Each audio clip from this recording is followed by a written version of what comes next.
Good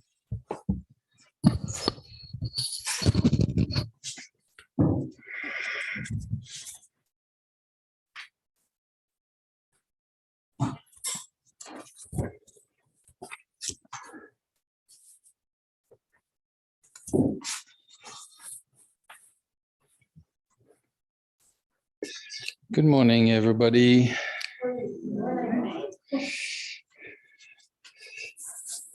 Good morning, friends on YouTube, wherever you are, whatever time you have.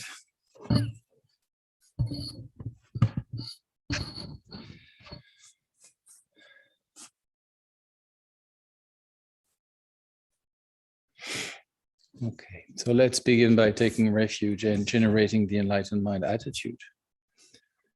Until I have reached full awakening, I take refuge in the Buddha, the Dharma, and the Supreme Assembly.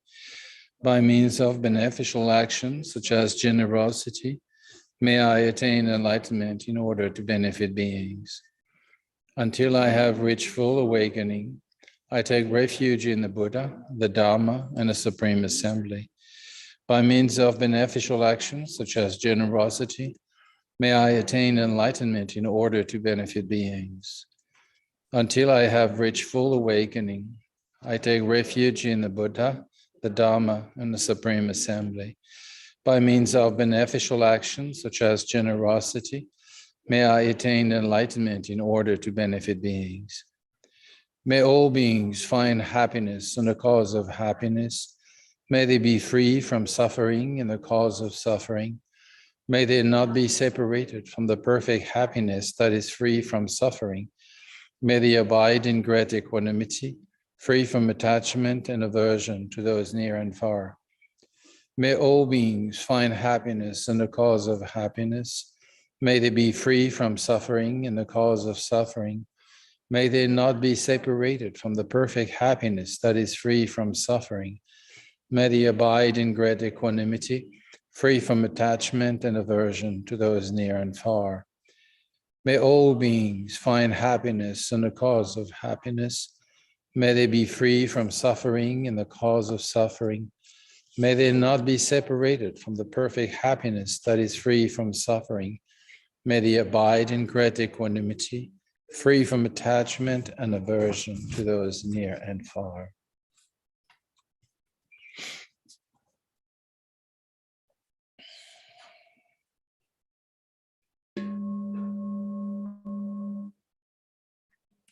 Let's first take a moment to make sure that we're here. Whatever we've been doing before we arrived here, we let it fade away in the past. Whatever we might have to do in the future, we can leave it on hold for now, so that we come to really enjoy the presence of this moment, the freedom and leisure that are ours right now.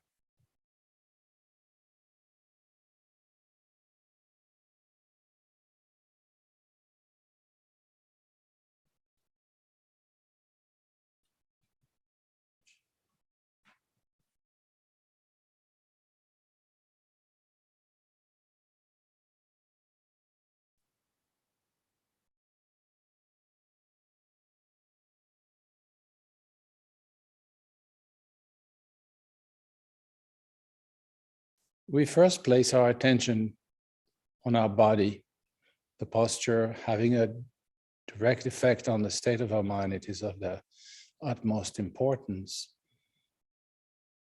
We notice the contact with the ground, whether we sit on the floor, on the chair. We notice the stability we gain through this contact, and we may have a sense of gratitude for the earth, who is kindly offering us this support.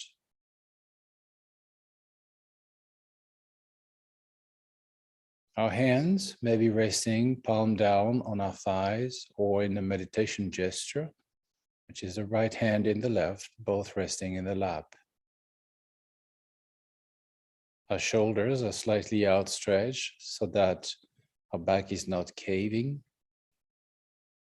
And our spine is straight without unnecessary tension.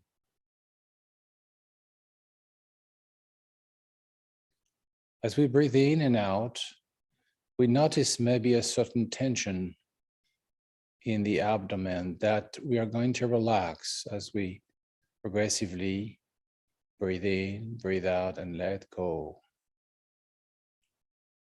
Totally trusting our spine, we can let our belly drop. And then we begin to sense the center of gravity of the timber frame of our body, which is slightly below the navel. Now we know the body is balanced. Our lips are relaxed, the mouth also, and the teeth also relaxed. The tongue is lightly touching the palate.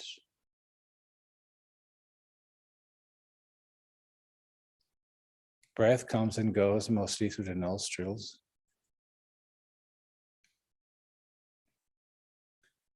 We follow the movement of the breath if that helps to gain some stability and openness and clarity.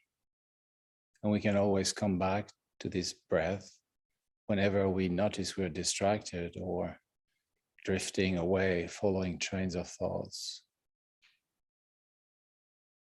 Thoughts are not our enemies, and they will keep arising and disappearing.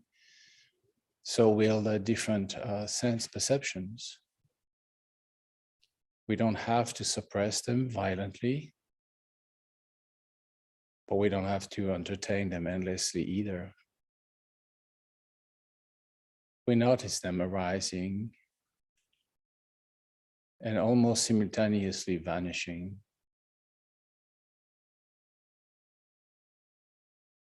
The movement of the thoughts and sense perceptions will not disturb the attentive quietness of the mind.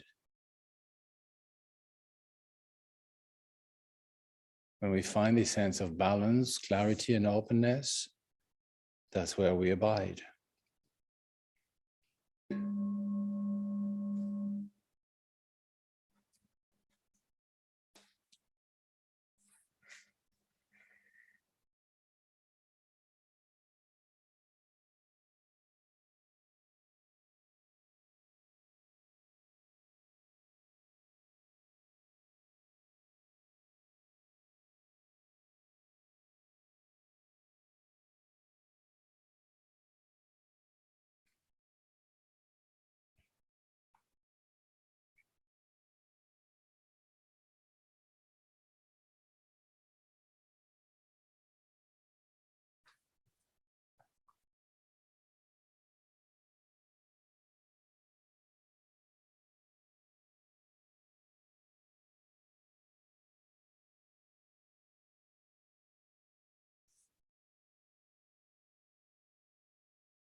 Feel free to stretch or move a bit if you need.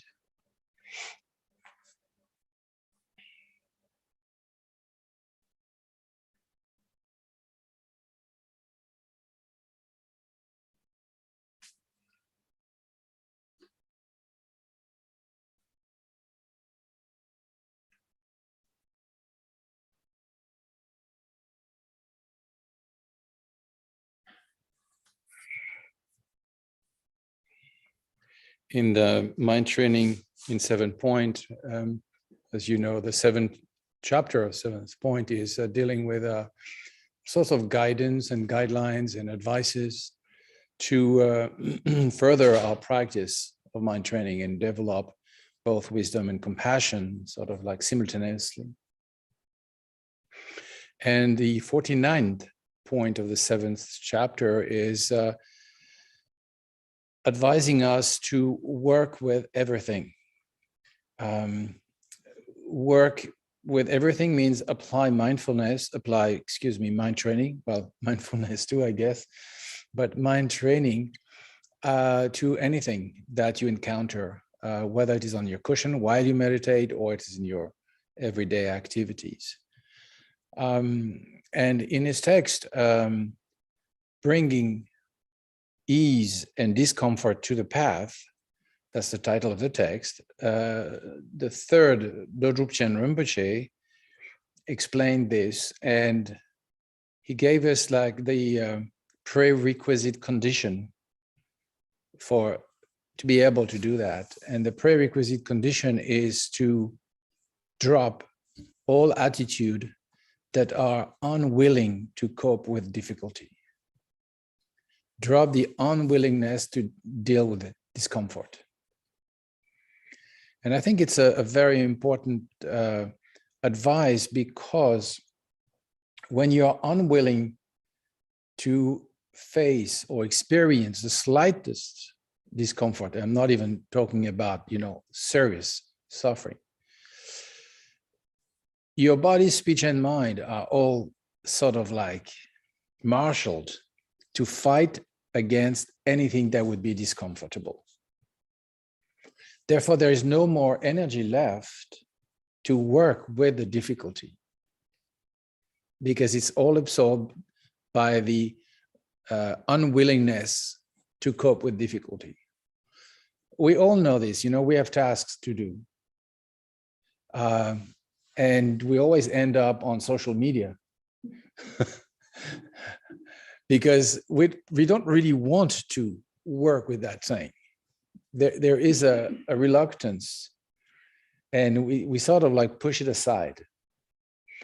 And it's actually very, very painful, because maybe you don't do it for a day, 2 days, 3 days, but you feel bad because anyway, you have to face it. It's coming back at you all the time. So, if suddenly you have a little bit of space and energy and you say like, yeah, I'm going to do that. I'm just going to tackle that thing and work with it until it's done. Then you realize that suddenly a lot of energy that were seemingly absent are joining this intention and joining a sort of team effort. And there is a great joy when you finish this task. So it's the same thing applies in life. If we are constantly refusing the slightest discomfort, we become extremely sensitive to anything that would disrupt the comfort. And there's no ideal situation. Like this fairy tale that I never understood, the princess and the pea. Like, what's wrong with her? Like, she has 1 mattress, 2 mattress, 3 mattress, 5 mattresses. She's still complaining because there's this little thing in my bed. And I never really understood the bottom line of this story. Like, is it because she's so special that she can sense everything? For me, she's just like, yeah, just get over it. Or just like look under the mattress if there is something and remove it. Do something about it. Just stop whining and asking for an extra mattress. But our society is society that promotes convenience. We even have stores called convenience stores, you know, where you can buy convenience, everything convenient in a store, you know. And the fact is that when we come to a point where there's no way to get what we want because it simply doesn't exist, it's just a fantasy we have about an ideal situation, then we are crushed by this moral suffering that we add on top of the already not so simple situation. So we shoot ourselves in the foot and we make a bigger problem that it actually is. And there's no way we can use this situation to turn it into a path of awakening. So Dodrupchen Rinpoche says, first, drop this constant unwillingness to confront difficulty. And once you have done that, then you realize that your willingness has liberated your mind from the refusal and all the energy to block away things. And when you've really dropped that, you realize that you're in a really good position to do something out of this situation.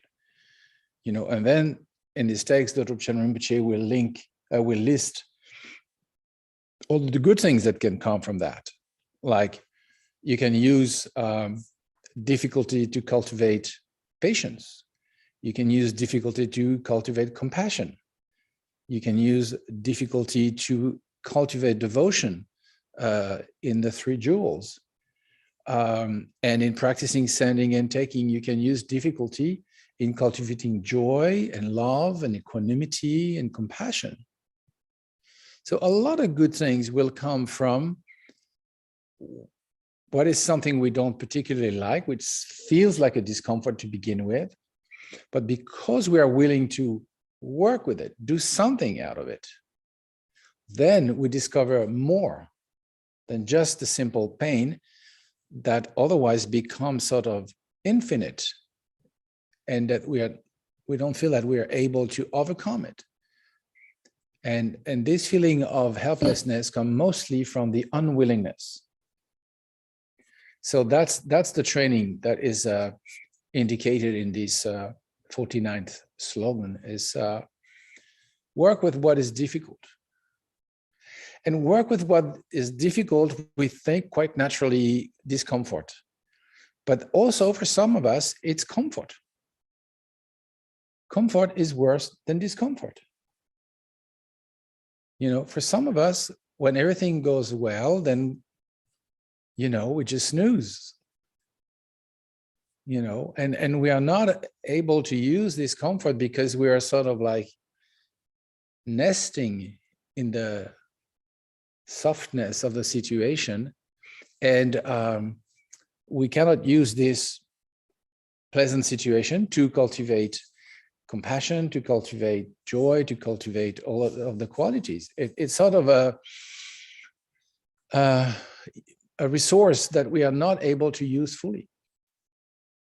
And as everything is impermanent, this resource will fade away, and then we'll be confronted with discomfort and we'll be really poorly equipped, because we couldn't deal with the comfortable situations. Like, we are definitely unable to work with the difficult conditions. You know, it's when we, you know, read a little bit about what's happening, you know, in Europe and Ukraine and all of that, and of course, I'm not going to go into the details of the horror of war and so on, but you know, what's happening under that is there's a tremendous solidarity that didn't exist maybe before so much. That was sort of latent, and then somebody somehow this absolutely terrible situation brings people together. There's a lot of generosity and care and so on, and the surrounding countries. You know, I've been discussing with friends that live in the surrounding countries. They're organizing to bring, you know, food and clothing and shelter and, for the million of refugees to find a place where they can stay and so on. And, in normal time, you would probably never think of, oh, I have a spare room. Let's get a person experiencing homelessness to sleep because it's a cold night in my spare bedroom. We would never do that. But now we say like, okay, I can host a family. So there was a willingness that comes from this immense challenge that already crushes a lot of people, and that would have crushed even people who were, let's say, a little bit away from the front line, that don't really have the direct problem, if it was not for this willingness. So I see it as the silver lining. Like a couple of months ago, you would think like, okay, European community cannot be together for anything. And then suddenly, beyond the profit, they're ready to cut and lose to preserve something that is a sort of universal value for people living in Europe.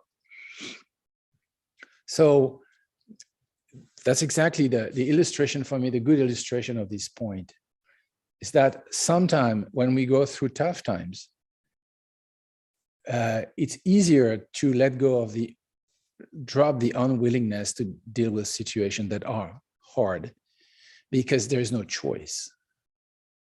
You do it or you die.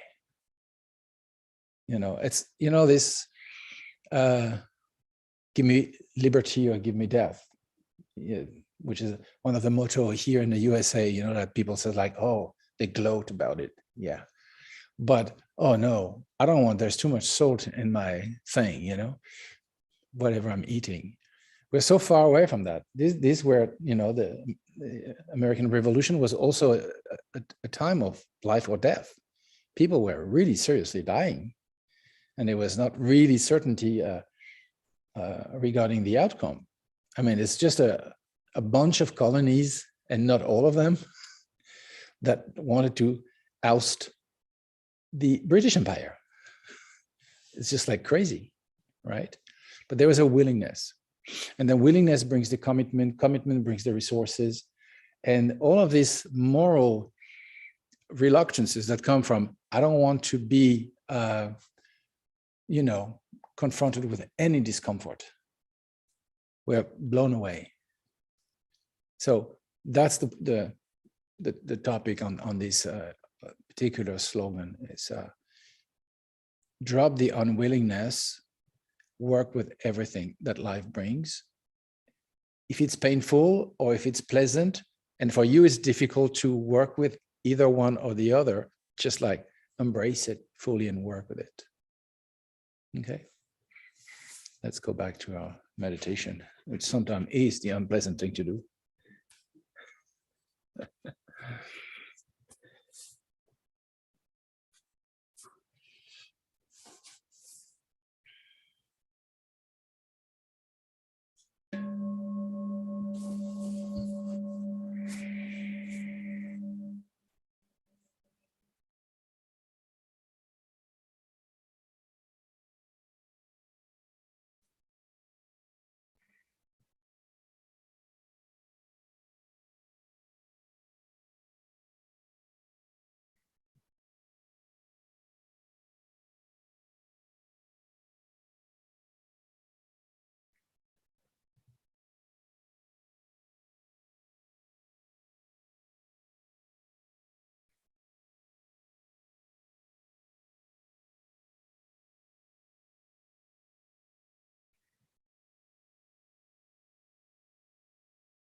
Through this merit, may I attain true omniscience.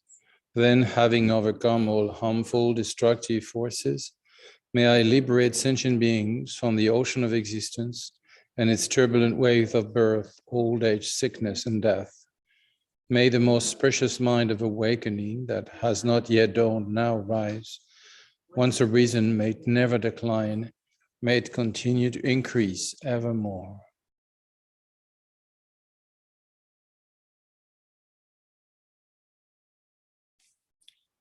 Thank you all very much. Thank you, friends on YouTube. See you next Sunday, same time, same channel. Be well. Bye.